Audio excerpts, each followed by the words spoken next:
Hi friends, నేను నందీష్, మీ అనంతపూర్ అబ్బాయి. మీ ముందుకైతే ఒక సౌత్ కొరియన్ ఇంట్రెస్టింగ్ ఫ్యాక్ట్ అయితే మీ ముందుకు తెచ్చేసాను అనమాట ఇవాళ. అదేంటి అంటే, ఫస్ట్ అది చెప్పే ముందు ఒక చిన్న విషయం చెప్తా. నేను ప్రజెంట్ స్టేయింగ్ ఉంటున్న లొకేషన్ వచ్చి డేగు సిటీ అనమాట. ఇది సియోల్ ఎయిర్పోర్ట్ నుంచి 300 to 400 కిలోమీటర్స్ డిస్టెన్స్లో ఉంటుంది. ఓకే, ఇది ఇంట్రడక్షన్. ఈ లొకేషన్లో నేను అబ్జర్వ్ చేసిన విషయం ఏంటంటే, ఇక్కడ బిల్డింగ్స్ ఎలా కన్స్ట్రక్ట్ చేస్తారు, ఇలాగే కన్స్ట్రక్ట్ చేయడానికి ఒక రీజన్ ఉందన్నమాట. అదేంటని మీకు ఎక్స్ప్లెయిన్ చేస్తా. నచ్చితే లైక్ చేయండి, షేర్ చేయండి, సబ్స్క్రైబ్ కూడా చేసుకోండి. మరిన్ని వీడియోస్ అప్డేట్ చేస్తూనే ఉంటుంది నా ఛానల్లో. ఇదైతే మా గెస్ట్ హౌస్కి ఎదురుగా ఉన్న రోడ్ అనమాట. ఇక్కడ బిల్డింగ్స్ కొద్దిగా అబ్జర్వ్ చేయండి. మేమేంది అబ్జర్వ్ చేస్తామరా బాబు, నువ్వు వితిన్ సెకండ్స్లో మూవీ చూపించి మీనింగ్ చెప్పమంటే ఏం చెప్తాము అంటే నేనే చెప్పేస్తా. అది కూడా ఇక్కడ బిల్డింగ్స్ బాక్సెస్ లాగా కన్స్ట్రక్ట్ చేస్తారు.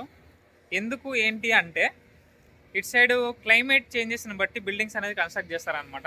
మొత్తం అగ్గిపెట్టెల్లాగా కడతారు, అంటే బాక్సులు.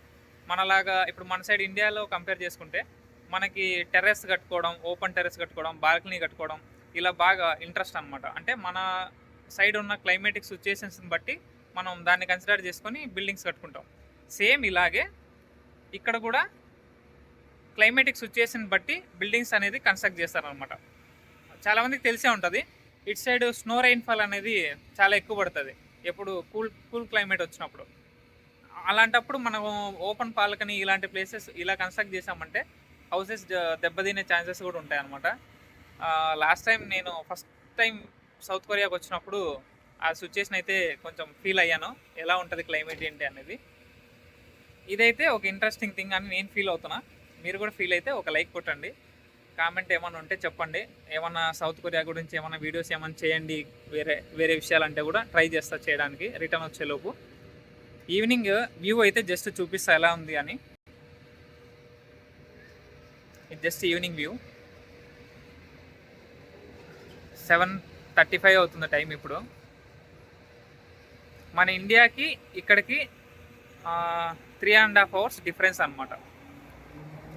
ఇక్కడ గమనిస్తే మీరు నేచర్ చూసారా ఎంత నియర్ బై ఉంటుందో అపార్ట్మెంట్స్కి.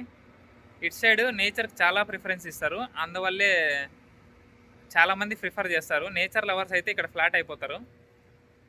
నాట్ ఓన్లీ నేచర్ లవర్స్, తెల్లపిల్లల లవర్స్ ఉన్నా కూడా ఫ్లాట్ అయిపోతారు. ఎందుకంటే నడిచే కొద్దీ పోయే కొద్దీ చెట్లు ఎలా కనిపిస్తాయో తెల్లపిల్లలు కూడా అలాగే కనిపిస్తారు.